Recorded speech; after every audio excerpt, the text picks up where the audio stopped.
further in the study of this human cycle, he puts down here that the aim of individual life and individual collectivity is realization of the self, self of the individual, self of the collectivity. All effort of these two entities, individual and collectivity, are directed or should be directed towards self realization. But when we say self realization, is it only self development? Developing faculties only? What do we mean by this self development?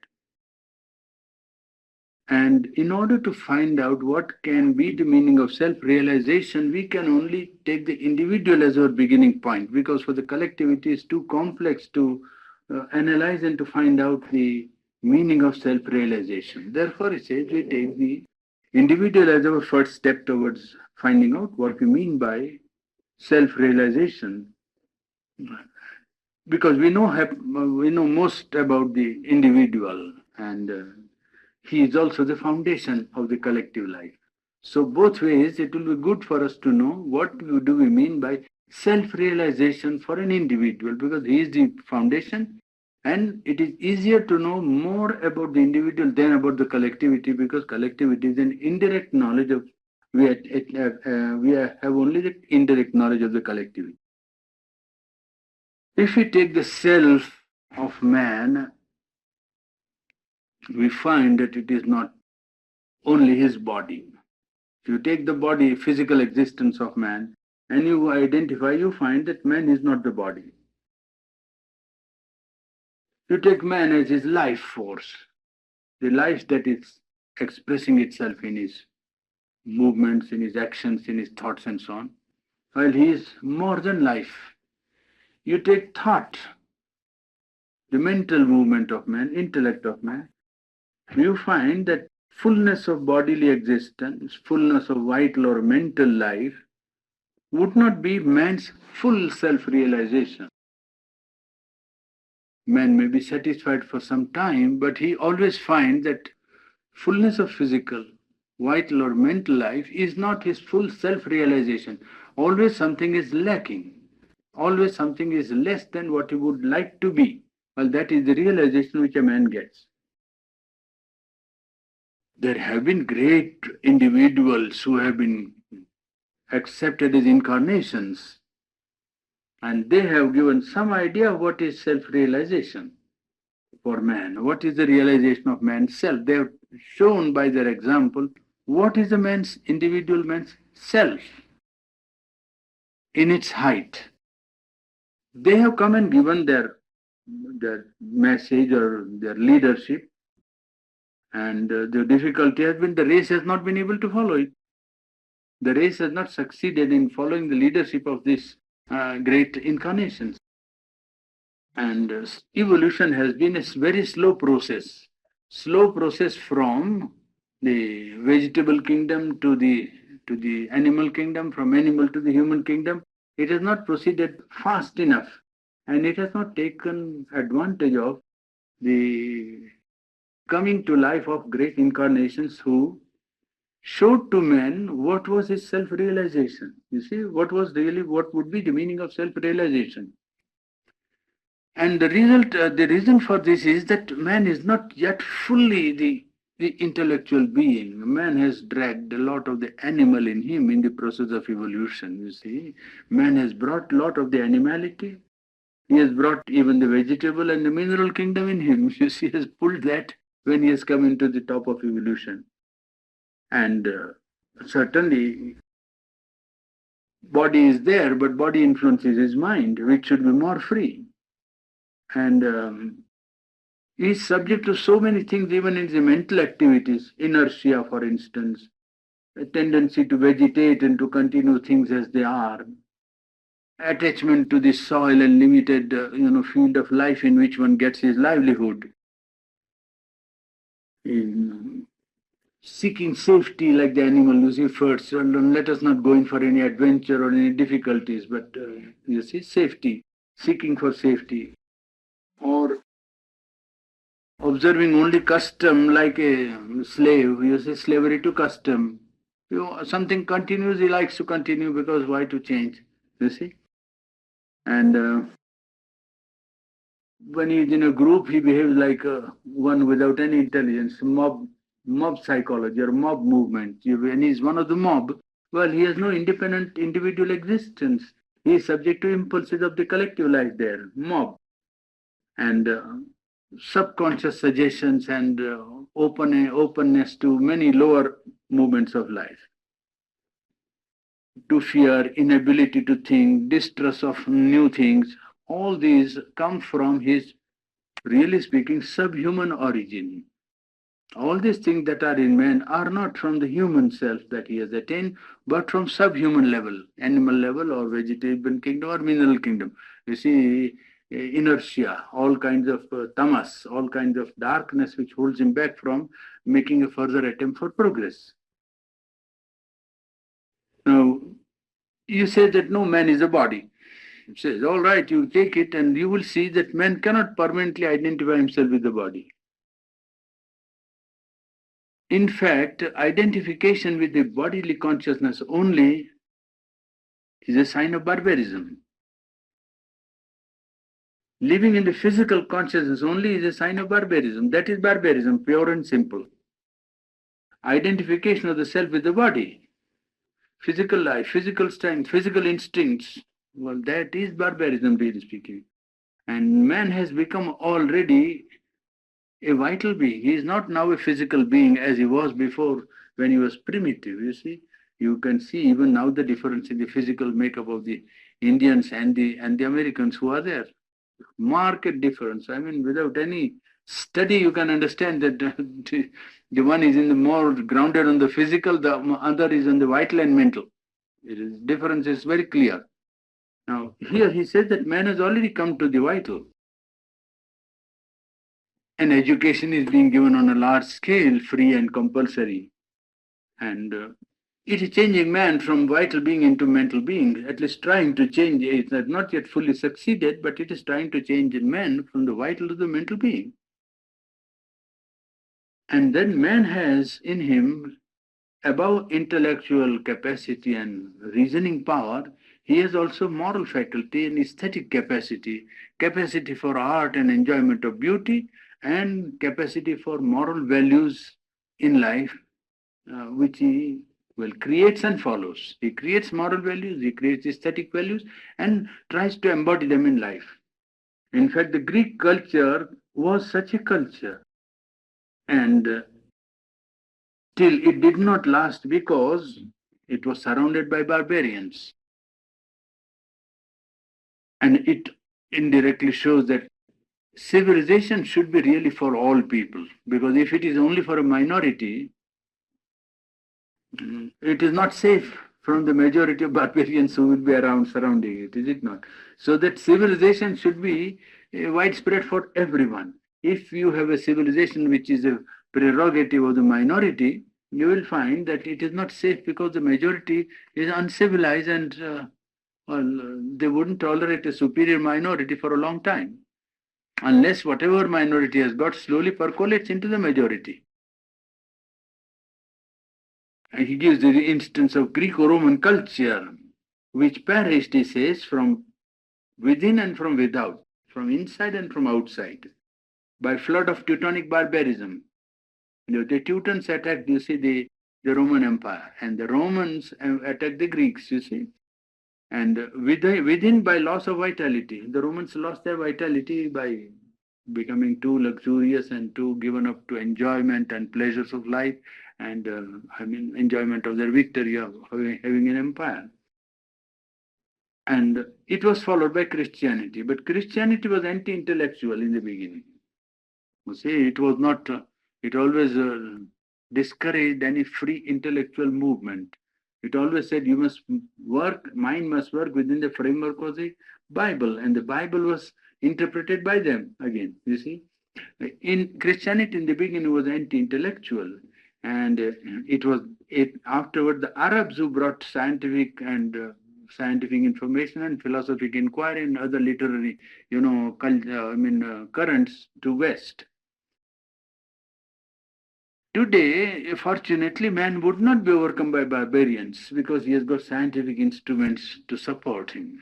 Today, 10,000 or 20,000, you know, unarmed barbarians or armed barbarians cannot work against even half a dozen, Europeanized men who have machine guns at their command. If there is a machine gun, you need not be afraid of 5,000 people because you can mow them down. So today there is no fear of the man being overcome by barbarians because of the scientific support which he has attained. Weapons of organization and aggression and self-defense are such that barbarous people with barbarians cannot succeed. But science has tended to create materialism and confined its knowledge to the physical world. This is one severe limitation of scientific attitude, that it always tries to confine all knowledge to the physical field. That don't try to go beyond. They say nothing else exists. They begin with that, axiom. Why do you want to search anything? There is nothing else. See, they don't say that we limit our field. They say that really there is nothing else to be known. This is the most wonderful, action with which they start. Well, man is now not equated to his body. There is intelligence, there is scientific intellectuality, and mind is turning its gaze on the vital in the physical world or physical frame to life and to matter. Mind is trying to study life, to study matter. And the thinker and the scientist are trying to master the forces of material nature. Life and matter are the basis of this attitude. Life and body have to be exceeded if you want to know what is the self. The idea is how to find out or what is the meaning of self-realization to man. He says life and body have to be exceeded, but they have also to be utilized and perfected. It is not when you say that you have to be more than your body, you have to neglect the body. When one says that you must not be confined to the vital being, it is not that you have to reject life or vital being. They have to be utilized and perfected in a scheme of self-realization. Philosophy, science, art, poetry have all suffered by the scientific attitude and outlook because they have not been able to confine themselves to the physical world. And all these philosophy, religion, art, and poetry, these cultural activities, they try to find some truth which is the secret of life, something which is the reality in matter, in life, and in the human being. And indirectly, science has encouraged another kind of barbarism, not only created a field for materialism, favorable to materialism, but it has created another kind of barbarism. That barbarism is industrial, commercial, and economic barbarism. The age which it has created is dominantly economical. The vital being is itself, and its satisfaction has been now the aim of life. You see, the vital being of man is its chief part, and its satisfaction is the chief aim of life. Life means here desire, an instinct of possession. That's the only meaning of life to these people, to science. And this economic barbarism makes the satisfaction of wants and desires, accumulation of possessions, as its main standard and aim of life. You see, that is the standard. This is self-realization today. In fact, if you like to put it indirectly, you see, this is self. What is a self to realize? Well, the desire, satisfaction. Ideal man today is the successful man, and not the cultured man, not the noble man, not the thoughtful man, moral or religious man. You must see when you talk with people, you say, oh, he has arrived. When they say arrived means he has succeeded, you see. Yes, to succeed, to produce, to accumulate, to possess. That is life. Opulence, show, pleasure, inartistic luxury, plethora of conveniences, religion vulgarized, formalized, politics turned to trade, enjoyment itself made into a business. That is the heart of commercialism. It has now created a condition in which civilization is equal to comfort, morals, social respectability. You need not be moral. You must be respectable. You see, social respectability. Education for utility. You see, you educate for some utility, not for developing the soul and natural faculties of the individual so that he may be able to fulfill himself. No, idea is to have utility. Plutocrat, the successful mammoth capitalist, is the superman of this commercial age. The superman is mammoth capitalist. The true ruler of society is he. Now, he says these things are needful. Nobody says that you must not have convenience of life or scientific progress or industrial organization. These things are needful, but they must serve the mind of man. They must serve the cause of truth, good and beauty. Otherwise, they are just hampering the self-realization of man. In the next chapter, he is trying to work out the same idea of self-realization. That if you watch nature, as we have done in Life Divine, nature starts from matter and slowly, gradually, after millions of years, develops life. Releases crude material of mind in life itself. In the insect world, in the animal world, the mental being is already trying to be active. And then nature turns the mind upon itself, life and matter, and she develops intelligent will in the creature. Will which is charged with intellect, intellectual will or intelligent will. So you can say atoms and elements organize matter, plant develops the living being, the animal prepares the crude material of mind, and man is the fourth term of evolution in whom the possibility of self-knowledge and self-control comes to the front. Go back to the creation, go back to the universe, and you find that in the lower kingdoms there is no possibility of self-realization because there is no possibility of self-knowledge. Cannot know the self. Therefore, it is in man when the self-knowledge and self-control becomes first possible, and therefore the possibility of self-realization. The first preoccupation of man is absorption with the body. In the very first condition when he comes on the scene of nature, what he does is that he is preoccupied with his physical needs. You study the primitive life in Africa or in America, and you find that what they were doing busy with was hunting or getting food or crops or taking from the trees. But first the management of life. But as soon as man is free, he studies life, he studies matter. As soon as his physical need is satisfied, he wants to know what is all this around him. And from that effort, knowledge, science, arts, thought, ethics, philosophy, religion, that becomes man's real business. As soon as his physical existence is assured or he meets the needs of his body, man at once occupies himself to this real business of acquiring knowledge. Progress in science, art, thinking, ethics, philosophy, religion. So to be or to exist for man is not merely to vegetate. For a human being to say that, oh, I'm living, merely vegetating will not be life for him. To procreate also would not be real meaning of life for him. That the animal kingdom also is doing. I mean, it's nothing that distinguishes man. But to grow mentally, to control himself, to create, to expand inwardly, to expand outwardly, and if possible to expand upward also.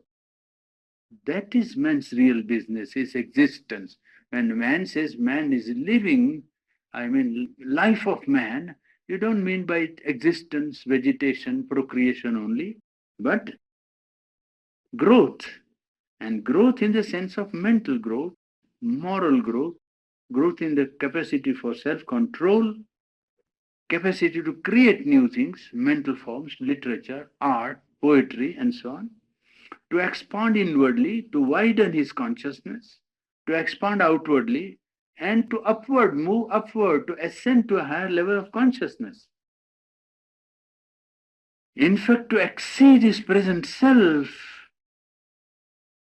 as he has exceeded the animal. As man is now superior to the animal in his normal makeup, in his higher self, in his developed self, in his self which he has to realize, well, the first point he has to realize in the process of self realization that he has to grow beyond his present self.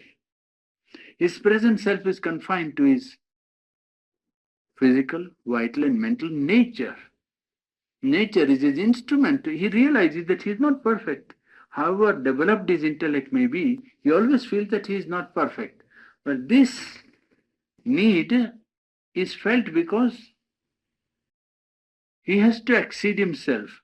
And he says in this chapter, man's consciousness of the divine within him and in the world is the supreme fact of his existence. The greatest fact is that he has a conception that there is something in him which is not human. Human in the sense of being merely the animal or piece of matter. You see, he feels that he is not a piece of matter, somehow or other.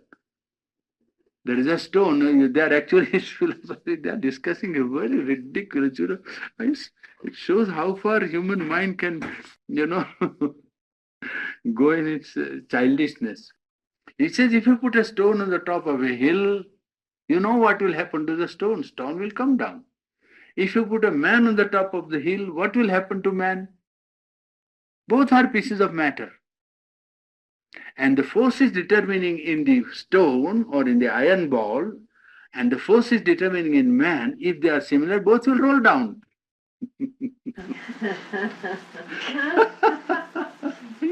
Really. You see, it shows how far you can adopt an artificial attitude and go on trying to be to weave webs of thought and abstraction. You see, now here you see clear thinking. This is thought, this is understanding, this is mind working in its purity. That is mind limited by scientific outlook, saying, "Let me not look beyond this." That is not mind. Mind is an independent instrument. Mind is not something matter. Well, if you don't realize that much, you will always go on round and round and round, arguing ad infinitum without knowing what you are talking about. Yes? Now here, consciousness of the divine within himself and the world is a supreme fact. This is, how did the fact come? You say man should not have thought. Yes, but why did he think? You cannot think about something which is not. This is one aspect which Mother has given in one of her talks. That when you say something is not, it means it is somewhere. It is not means not here. It is not here, but it is somewhere, otherwise you wouldn't have even got the thought. There it exists. You see, such a thing is non-existent. But when you say non-existent, means non-existence here, right before you, or in this world, or in these conditions. But it is somewhere. Otherwise, how did you get it? If it was not, you wouldn't have got it. This great fact of existence is consciousness of man. One, first, primal fact. World would not be but for consciousness. That is one. Second thing, that this consciousness has got a conception of the divine. Even the primitive barbarian African and the Indian felt there was a spirit. They communicated with it. Which doctor was there or whatever was there, but they knew that more than something physical is there. Now that is a fact. It is no use denying this fact because you don't see it as they saw or you don't feel it as they felt. is a fact of his existence, and to grow into it may be very well the intention of his nature. That man should grow into the divine of whom he has got the concept or the idea shows that that is the direction in which he might have to grow. There, in that direction lies his self-realization. Man needs to be integral, not limited to one aspect of himself, and to exceed himself too. He must have a total development and a chance or a possibility of exceeding his present constitution. And this he must do individually and collectively. This process of growing into his integrality and his self that is above his present self, this has to be done by the individual and the collective. Integrality and self-exceeding are the meaning of his existence. He must become integrally and he must exceed his present formula. When we come to the point of collective life, then our attention is drawn to culture. Now, what do we mean by culture? When the human being lives the mental life for the sake of mind only, then he creates culture. You see? Mind working for its own sake, mental life for its own sake, for the sake of the intellectual being, ethical being or moral being working for its own satisfaction, creates culture. Aesthetic being, artistic being, trying to live and create for its own self, creates culture. Culture is created by the mental life of man, intellectual life, that is to say, aesthetic life and moral life. Ethical, aesthetic, and intellectual life, lived for its own sake, creates culture, generally in a collective life. But when we say intellect, it is not only logical mind or rationality or rational mind only. In the intellect itself also, intuition works very often. And it gives greater truth than reason. The sense of right from within that comes to man is sometimes superior to the scheme of virtues which moralists try to give him. You see? Moralists try to give virtues, the arrangement or a scheme of virtues in which man has to grow into his moral stature. But a fundamentally instinctive, intuitive sense, a psychic sense of right, is more correct than the code of morality given to him by moralist or ethical, ethics. Beauty is more profound than his imagination and artistic sense. And this light that is in man, the light that is beyond reason, light that can give him truths without going through the process of logic, an intuitive hitting or intuitive perception of the truth, a spontaneous sense of the right rising from depth of his soul, perception of beauty quite independent of his outer sense of, the beautiful. That shows the direction in which you can say that man is bound to go and grow in that direction, because in that direction must lie his self-fulfillment, self-realization. If man is to realize himself, he has to move towards the fulfillment of these. You can put in one sense supra-intellectual or superhuman faculties, which are indicated by a spontaneous, instinctive, psychic activity in his being. You see? You feel that it is there because of the psychic activity or inner being that is active in man. That is the light which is bound to lead man in spite of so many imperfections and his, imperfections and mistakes. And this integrality is stressed by him in this chapter because man is a very complex being. And his natural, instruments are at war with each other or at least in disharmony. Mind and emotion, vital and intellect, aesthetic sense and attachment of the vital. Well, they are always at variance with each other, not in harmony. And reason is trying to dominate all of these, all the instruments of man that are at variance. What his moral sense says, his aesthetic sense does not admit. What is artistic sense demands, the moral sense does not permit. See, there is always a sort of a disharmony in the inner field of man's life. And reason tries to dominate over all these generally. We have seen that when man is addicted to, man is, dominated by his physical being and is dominated by his life instincts, desires, and economic wants, then it is the primitive barbaric state in which he is living. And from that point of view, all societies today are semi-civilized. No society can claim to be fully civilized because they're all living under the domination of this desire soul and vital wants or vital, economic, subordination to economics. Some people think that if man was allowed to participate in the civilization which mankind has created, if we admit that what man has created is a very great value, the culture, and if the individual participates in that culture, automatically he will progress. This is one conception, that let man take advantage of the civilization created by humanity in the course of his historical development, and man will be able to automatically march by taking advantage of this progress of man. But that is not enough to raise man to his mental life proper. It won't be possible to raise man to his purely mental life.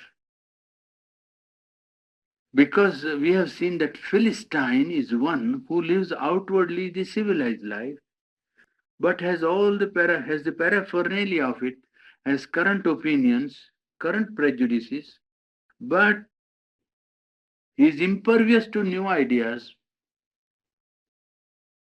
He is not prepared to exercise his own intelligence in any case. He is more or less the sensational man. He is a mental barbarian, you can say. He's a barbarian in the mind. This is the condition of many people in culture society today. You will see affectation, a society in which people outwardly live a civilized life without any capacity or inclination to exercise their free will. It's all customary mind that is working, and formed opinions that are all. You go to any club in a big city, you will find that life. Any club in any big city is that life, whether it's India or outside, it doesn't matter. They talk only the same subject, the shop, and talk nonsense and talk about people, talk about, and current opinions. There's nothing new. Then you can't give them a new idea. If you try, you will fail. Because they will take it as if he is talking intelligently, that's all. If you are serious, they will say he is not good society man. If you are very serious, they will consider your disqualification. Yes, that, he doesn't know how to be in good society. Means he is not as stupid as we are. That's all. It doesn't mean anything. That's what they talk all the time. And that is, all the paraphernalia of civilization is there.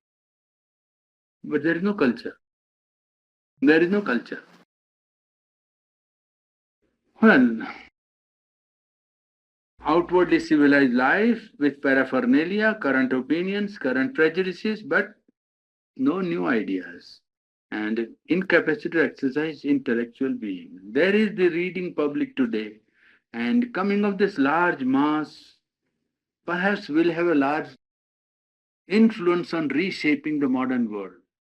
The mass of people who are reading now might ultimately make a difference in the creation of the new cultures that might come to humanity, you see. And the large mass of people might make themselves felt, perhaps because the reading is being now taken up on a large scale.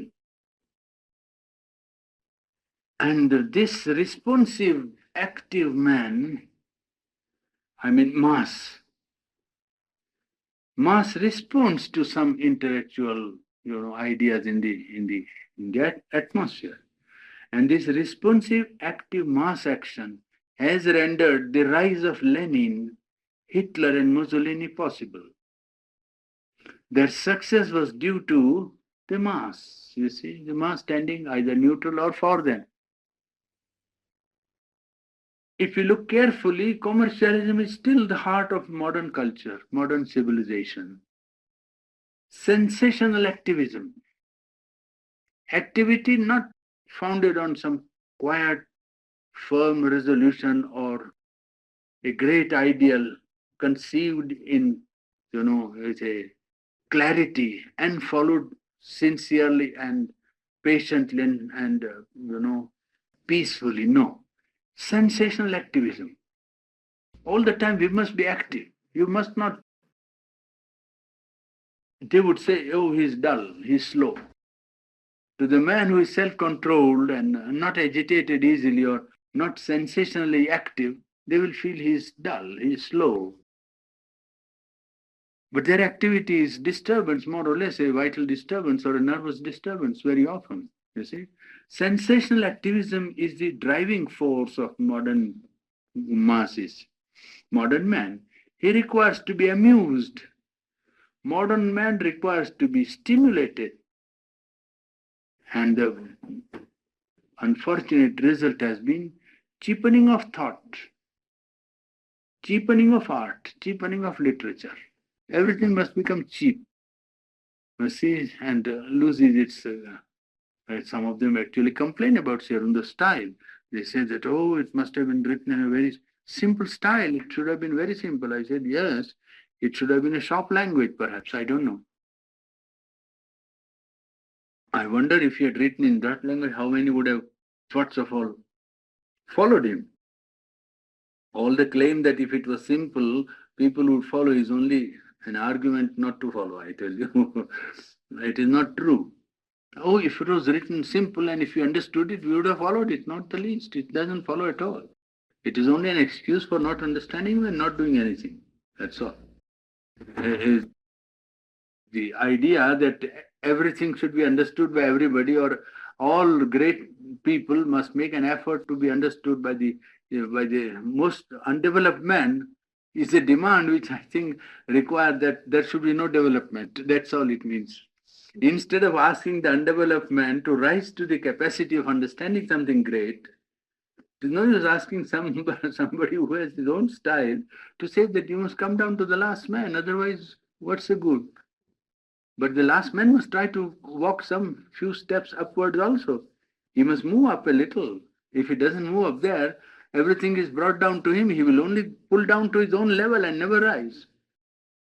He will never rise. You must make him feel that he has to rise. And this you can make him feel by making him see that there is something worth his attention.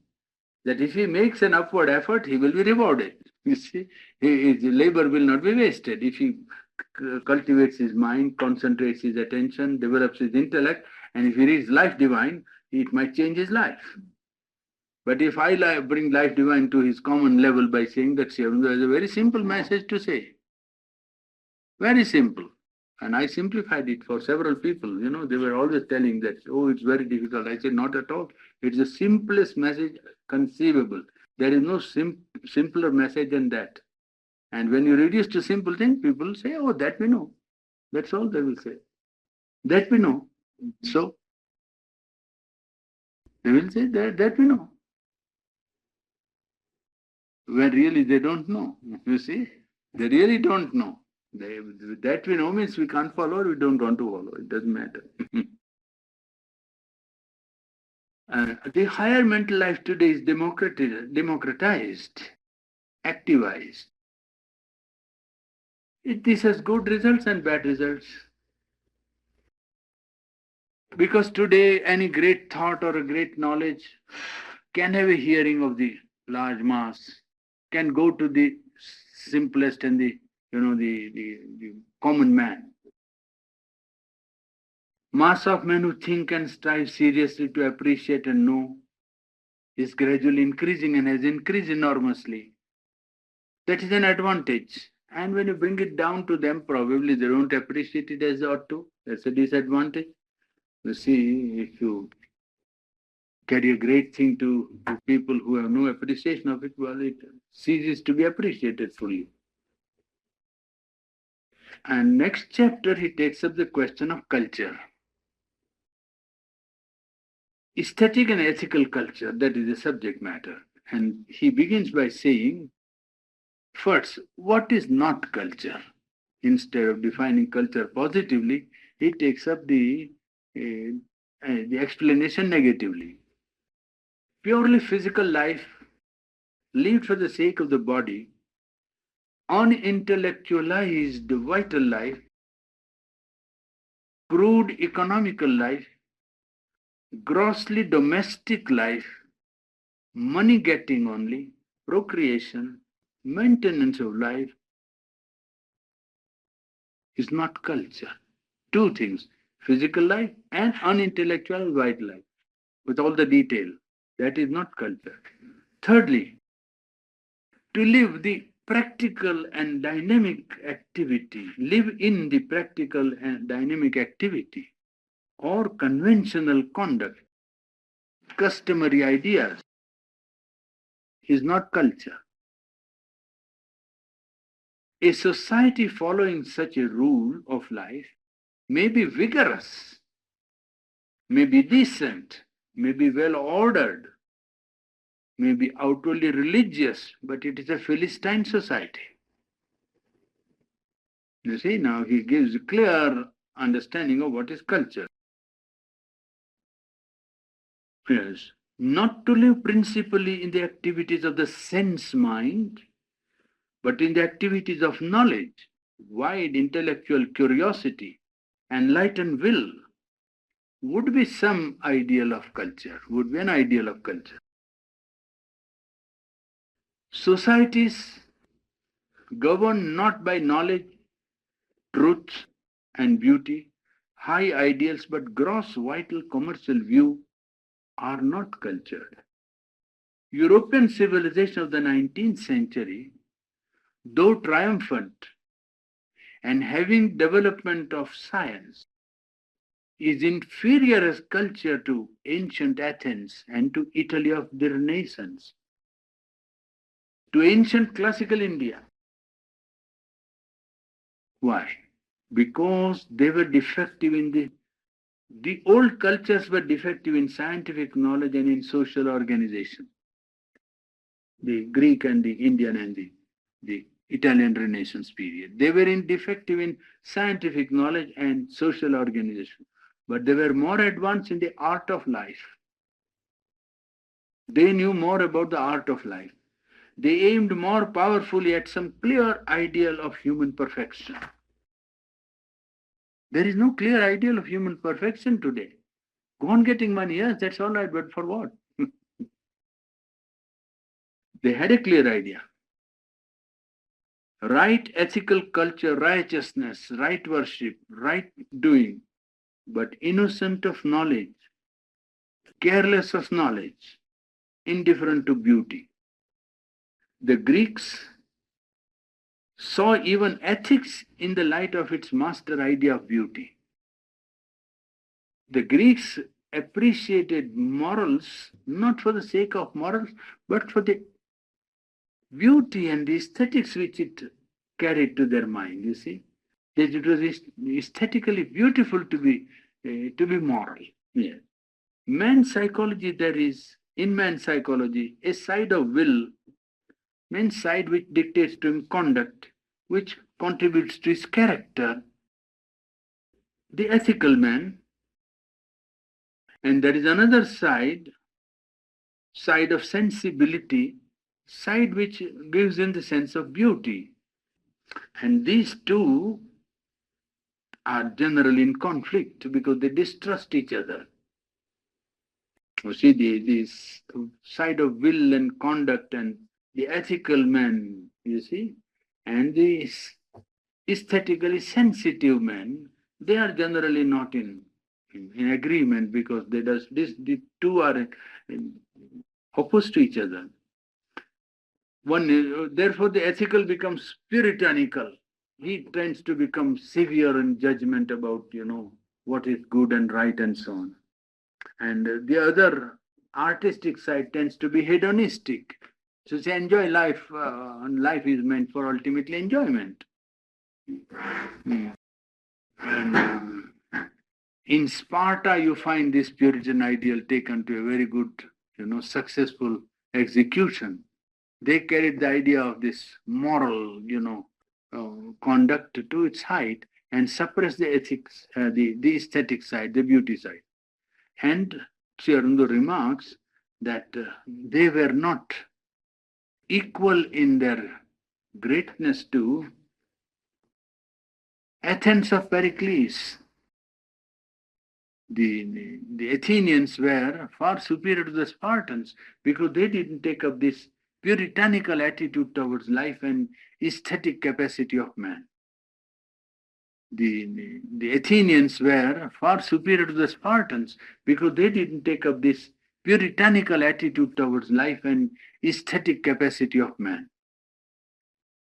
Rome had ample will and character. In fact, all imperial nations have some sort of willpower and force of character. But it is barren of thought, barren of beauty, barren of poetry, barren of literature. It has not created literature of that height. I mean, commensurate to the empire which they wielded. You see, they're a great empire, but in the field of culture, well, they were not as advanced. Human mind needs to think, to feel, to enjoy, to expand. In Athens, the mind of the Greeks took up the pleasure of thinking and the beauty of ideas. They were not very much after truth and reality. That is why their culture did not become spiritual, remain intellectualized, you see, to the height, yes.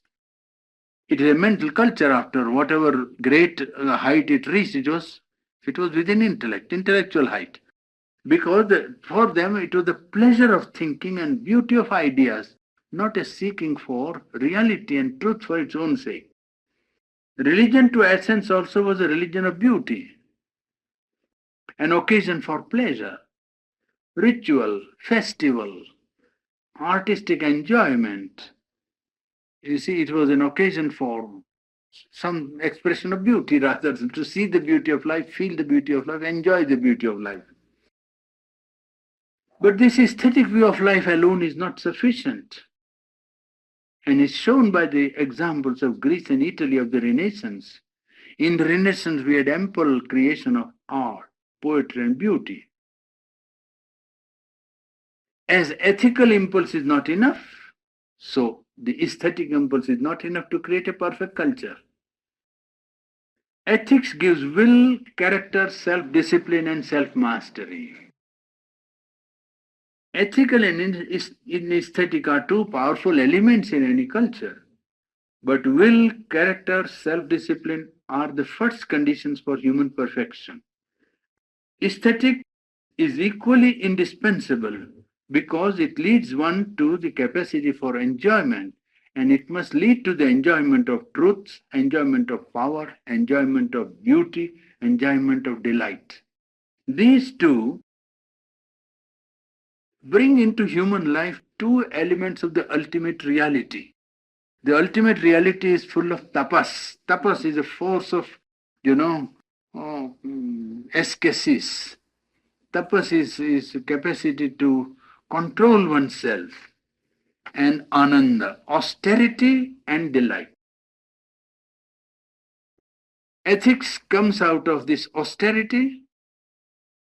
Aesthetic comes out of the impulse of delight. I think we'll stop there. No hasten. Very simply, that the first business of man is to realize God. Why? Because life comes from God. You see, There is no other origin of life except God. And as life comes from God, it must be natural for life to go back to God or seek to go back to God or want to go back to God. Therefore, he says, realize God or put the realization of God as the first priority of your life. One, when you have realized God, then pray to God to change your nature. Because without your nature being changed, you cannot express God in your life. If present nature remains, God cannot be fully or correctly or rightly expressed because your nature or our nature or human nature will deform it. Therefore, pray to God to transform your nature. When your nature is transformed, pray to God to manifest His will in you. That's all. Very simple. There is no simpler message than that to humanity. But I know humanity won't listen to it. Because there's a big if, realize God. Yes, that's it. That's first thing. Realize God, then pray to God to change your nature. And when your nature is transformed, well, ask God or request God to manifest Himself in you so that to fulfill His will in you. That's all. Very simple. If you say to anyone, say, oh, that we know. You will simply say that we know without knowing anything.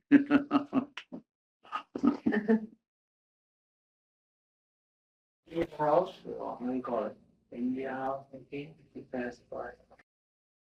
Where And Phoenix. we are not making progress, they are not making progress. I can't make them understand. They say they have got a big house. Yes, but they have got chunam and bricks and cement. Big house means cement. They have not man. What's the meaning of it? Big house is only cement and cement. Iron, that's all. They may have it. There are men who have got the thing inside them. How many? And those who gather there are only to take advantage of a good house. Now, if people come and say, "Oh, this is your organization. Yes, I want to join it because it's cheaper to live there, more convenient, and so on, and nice, and without any inner aspiration or nothing, wanting to anything, getting. Oh, how much do you take for the week? Let's say $20. All right, remain here. So he gets $20. He gets a house for $20 a week for cheaper price. Oh, we get on. It's business, isn't it? It's a good business. If you have 10 rooms or 5 rooms built like that with some people's donation or collections, subscription or regular fees, then you got 5 apartments and with conveniences of modern things. So anybody comes, yes, you can remain 1 week, $30, $28, $25, $50 according to your place and necessity. You get money, he gets convenience, nothing is done, it's all right. What is done? What change is brought about in human nature? In the structure of life or in the structure of individual life or collective life. That is important. The rest is not important. You can have a big Taj Mahal hotel here, a big hotel with 500 rooms and so on. There are organizations where you have, 100 rooms, hundreds of rooms. You can get lost in a hotel in Tokyo. Well, Shrikali, I should be asking you questions instead of saying things, but I often watch the university students near the campus of the big state university in Berkeley. Hmm. And the state gives them the cheapest possible education you can give them. And some of those students are very, very poor. And they get grants from the student funds, and people get interested in them privately too. And they earn scholarships, and they work terribly hard, and they put themselves through university. And there are thousands of students working, young men and women doing that, working terribly hard, and really breaking their health to do it. Well, I think that's true of a great many places. Yes, yes, and this vast, awakening of mind and making available, thoughts to them at a very cheap price and more convenience and so on, will awaken a capacity to understand great things. That's an advantage. It's a good thing that mind is worked, and mental consciousness and curiosity is awakened. It is a very good, omen. It's a good sign. If that ultimately leads man to seek what is he for, what is his function, what is his fulfillment, what is his realization, well, that would be good.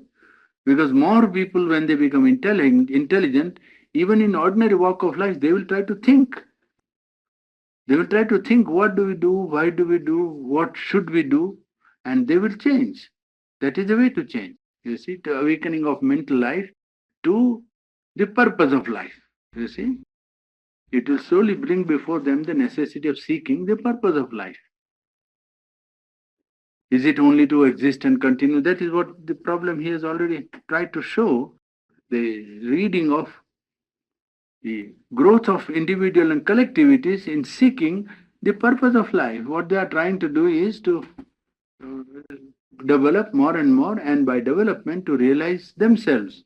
And in the realization of themselves, they found that physical self has not satisfied them. They have gone to more. Life has come and attracted them, but life also has not satisfied them. Gone. They have gone to mental life. That has not satisfied them. And you see, there are faculties which, if stressed, like moral faculty, aesthetic faculty, self control, understanding, intelligence, progress, thinking, if they are awakened, then he will be seeking the truth, he will be following the good, he will be trying to understand or appreciate beauty. Well, in that direction lies his fulfillment. He's showing the line of fulfillment that man has been pursuing, not straight, with ups and downs. But this realization has gone home to him that he is not a physical being only. And bodily wants will not satisfy him. As soon as that is done, he takes up those cultural movements in individual life and collective life both. And culture consists not in accumulation of things.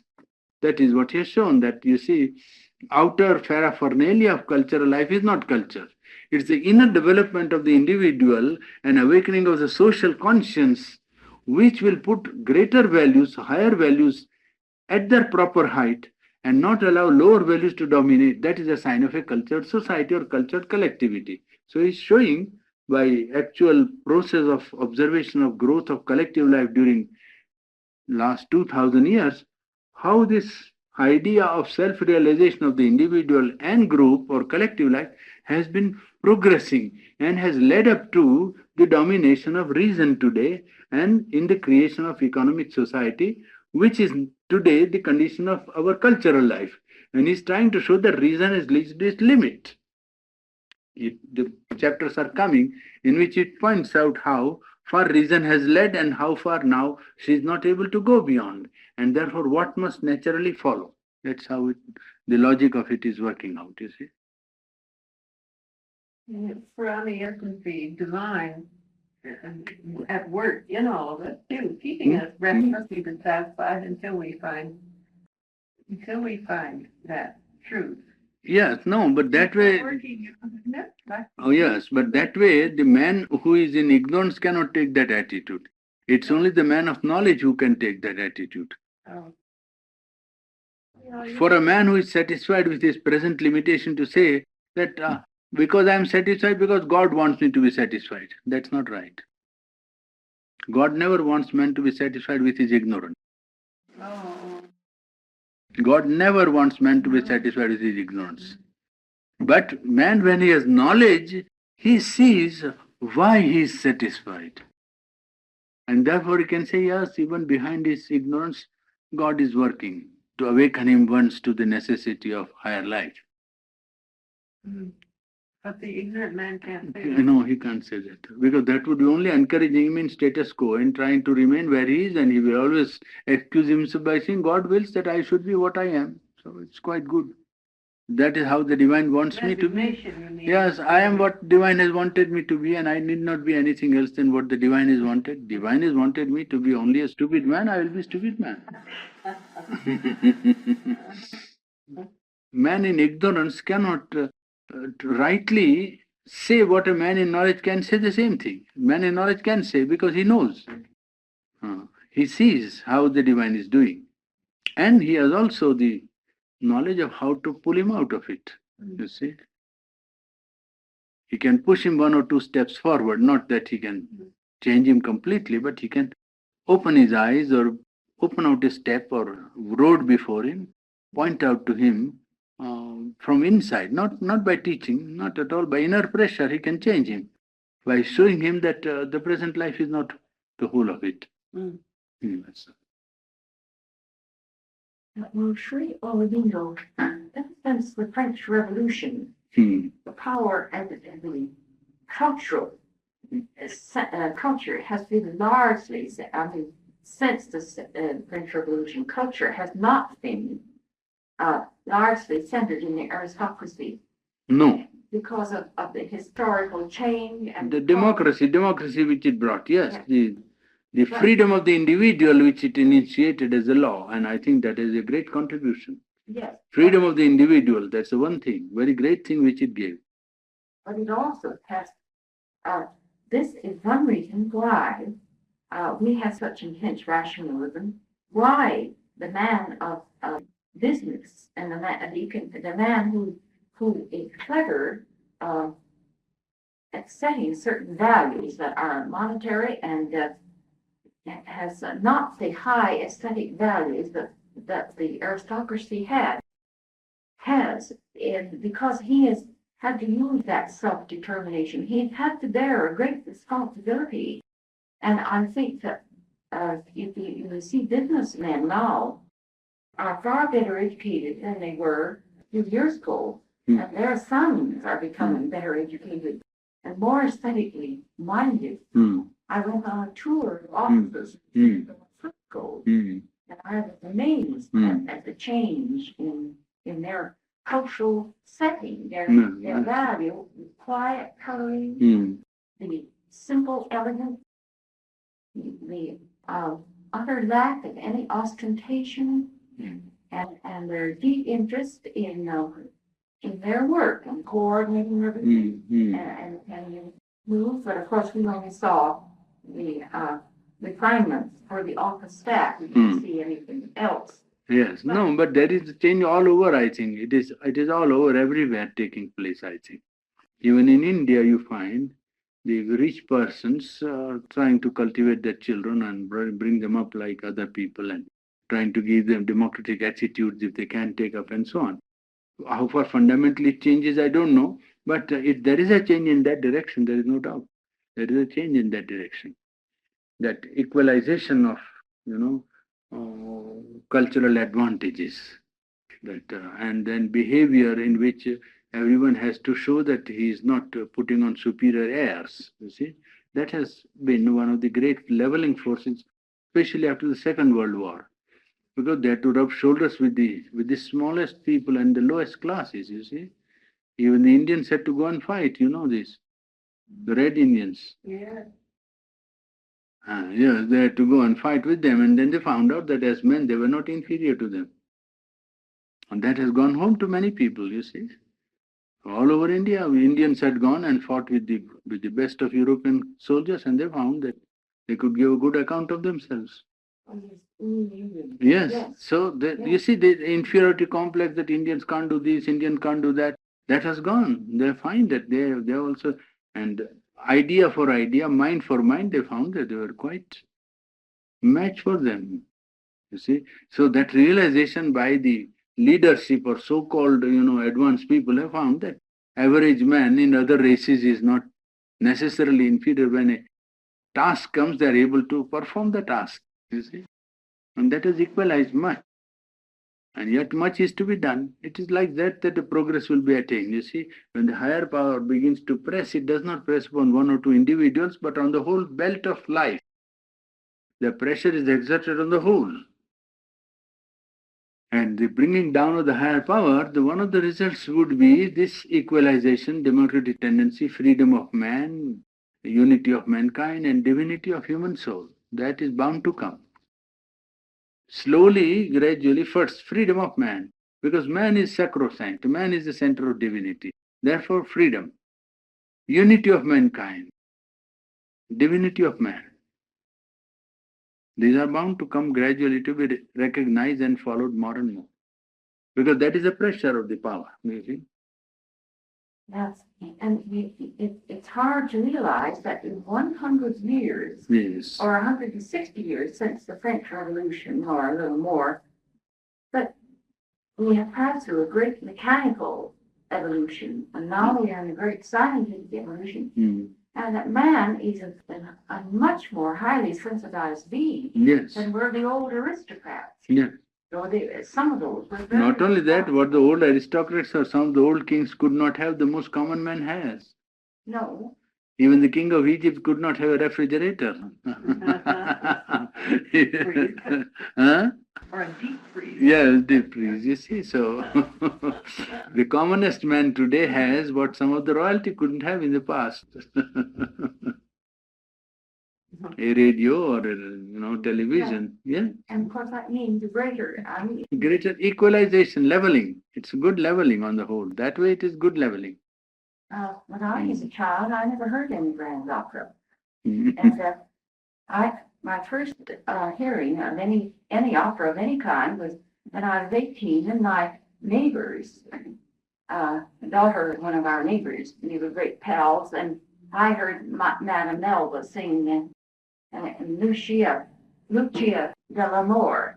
She sang in this beautiful floor area, and I used to sit on the floor on the carpet and think this was sheer heaven. And we just particularly wore that record out. And then I'd come home and I would dare open my mouth to think that I heard this excerpt from this opera. So then when the first time I was able to see an opera was in San Francisco when I was 50 years old. And I was born way on the wings of song. But in the years intervening, I listened to all the great operas I could hear over the radio. Yeah. Well, now think of that. Think Yes. about Yes. billions of people are Yes. taken for granted. Music, great Yeah. music is for granted. Yes. You see?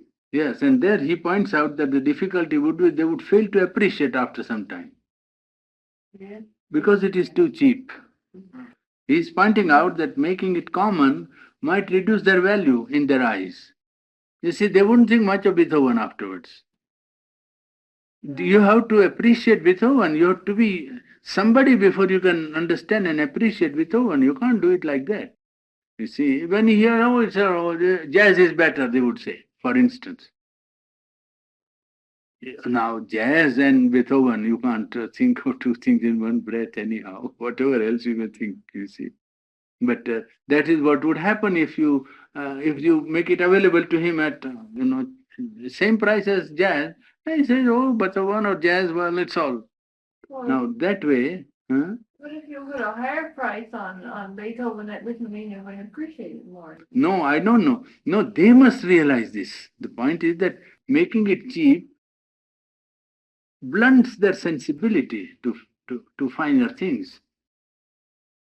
Might make it so cheap that they might not notice it passes over their head, so to say. It is like sunrise, every day coming and rising of the sun, while you lose the mystery and the grandeur and the beauty of it, you see. The sublimity of it. Because it happens every day. In the same way, Beethoven coming to the man in the ordinary man, he will close off. I know some people. They shut off. Yeah. Aesthetics works there also, that standard. Because you have made a diamond available to a man, well, if he likes a glass, he will only choose glass bead, and not a diamond. There's a glass bead, what do you call this, chain, and a real diamond chain. Well, the man accustomed to glass bead chain will take a glass bead, and he will refuse to take the the diamond chain. They close off, shut off. Say, oh, this all classical old thing. Oh, classical old thing, they say. Yeah. But to those who have the appreciation, it's such an advantage to sit quiet and listen in their own house, something for which they would go thousands of miles, in fact. Isn't it? Yeah, that's what I was going to Thousands of miles you have to go to listen to somebody who is doing something in London or New York. But sitting here, you can hear it. And with television, you can see it even, partly, at least satisfy a visual sense. That shows how the one is everywhere, it's such a unity. It's a perception of that one, realized on the material plane, which science is helping. Science is helping this unity of mankind that way. I wonder if there isn't a greater appreciation of good music, though, than there used to be. That is, greater numbers, appreciating it. Among the ordinary people. Greater, and the many opportunities now to hear music, even outdoors, to some of these big stadiums, for instance, or And there is a place in many symphony orchestras all over this country, Canada. You see, every state and every province has well, they have a very good orchestra, and it's supported in perfect harmony and grants. they're even trying here, with community concerts, and these are going all over the country. I mean, gradually bringing up the opportunity to hear good music, and with that opportunity comes greater interest, I think, to many people, don't you think? Some people. Well, it is the children haven't got to struggle through the vast unknown. And they have become very familiar with things by the ear anyway. And then if they take a notion to, they can really sit down and study, maybe lecturally if they want to. But the vision is vast unknown. See, the way it was at least 30 to 40 years ago. I was 20 when I first heard the radio. Now think of these children. What they see again. Some of it's pretty awful, too. Some of it's kind of terrible, too. I think with shooting and killing and murders. I think if you're on the right and remaining on the level that's not too high, feeling you get in any typical club, any for, that's right. But I'm so glad someone picked up for there are some things who work very hard in that. And they have no time. Oh, I'll say they, and sometimes they would make themselves sick time learning anytime. There's something to do. I don't think the majority do. There's a lot of them are best for me and want a good job, but there's some others that I've seen many students working their way through that they're feeling they might have done a good job, particularly in the Department of Sociology, because no one can get a good job in that. And there is also one factor, because the government is insisting on university degrees. The United States government is insisting on university degrees as compulsory. And almost there is a drive that every student must go to university. There is a great drive in United States. You think that's good? You think that's good? Well, in one sense, it is equalization of information and values of life, or some preliminary of what they must know something. I don't like the compulsion about it, to tell you frankly my idea. I has overemphasized that. Even if a man has not gone to the college, he may have capacity, you see, and it is wrong to put it down as if unless he is university man, he cannot get an employment. Is not a good thing. There are so many outside university who have capacities.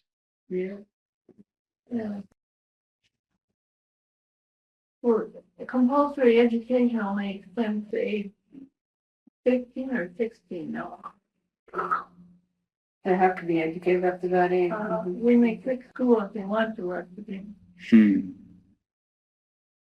They can attend a private school also, I suppose, no?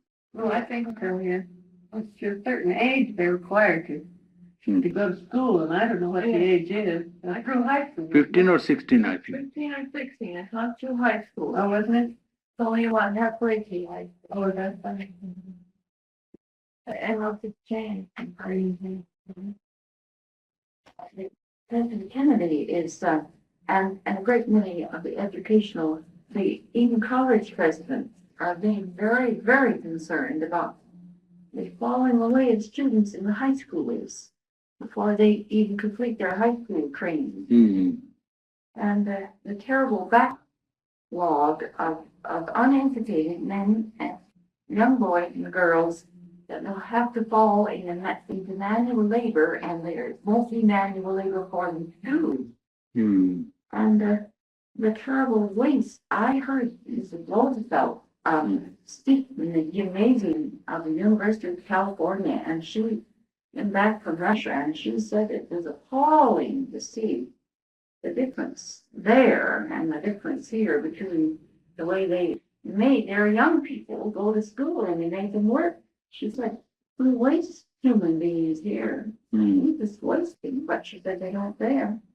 They're starting with their children from 6 months old and training them on and putting them in beautiful nurseries and the personnel around these children carefully chosen. And she said that they give their children everything, even if they have to starve themselves. And then they're graded usually the best go on to university.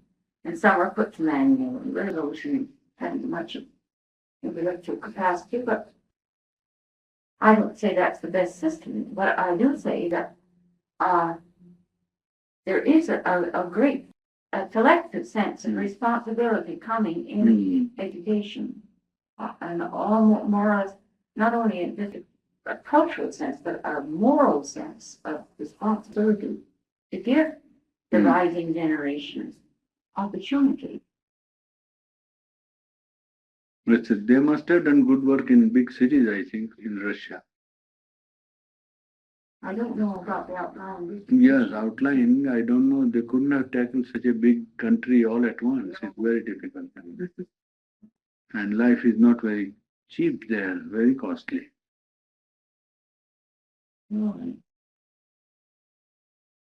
This man heard about the Russian peasants. He was telling us he was there in Russia after running for the second book. No, they have advanced a lot, there's no doubt. They've made a very great advance in equalizing conditions of economic life. Is there any connection between the ashram and some individuals in Russia now or some group? There is a connection in the sense that Russians came there to demonstrate, physical culture as you saw in the film. And I think that there is some bulletins being sent to Russia. The physical culture bulletin is being sent to Russia. And latest what I heard was that some Russian were translating those works, some of the works, if not all the works, but some works were being translated in Russian. But I'm not quite sure about the information being, now correct. You see, it was when I was there, when I left India, that's what I was hearing. But I want to be sure that it is being done. I know the ambassador, and I might ask him if he wants me to go there. I might go on my way back, but it would be too long a trip, I'm afraid. If they arrange in such a way as to give me facility for air transport, then I don't mind going 5 or 10 days like that, with a program made up to meet organizations and individuals of, university groups and so on, academic groups. Otherwise, I don't want to go for sake of going. I'm not interested in traveling. I will write to them after some time, in November or so, ask the ambassador if he wants me. Because I don't know any individual there. But if he thinks that he can try to create interest in some groups that he knows, then we can meet. Do you think there is openness in Russia for something above rationalism? There is now opening after this revolt against Stalin's worship, you see. After this, recently, that is to say, a little opening is there, and now they find that, other people have something to say about, things which they don't understand and don't admit or grant. So as government, they won't grant, but they don't want to prevent people from ventilating their ideas about something that is supra-rational, you see. You think there's more opening here than there? In In the here, United States and oh in yes, Russia? far more, I think so. I should think so. Here there is practical freedom that way. Well, there's practical freedom, but there's a lot of Yes, there is no opening in the men, but that is not government's fault. There the government won't give you opening. There the government wouldn't like to encourage you. But it doesn't oppose you as it used to do before. It wouldn't say no to you or wouldn't say that such a meeting should not be held. They wouldn't tell you, they would tell the Russians, you see. They wouldn't tell you anything. They would simply tell the Russians, what is this nonsense you are doing? So they will say, yes, yes, sir, we shall come and talk and let us meet in a house and so on. They will not say that we can't do a public meeting and so on, you see. That's the government pressure is like that.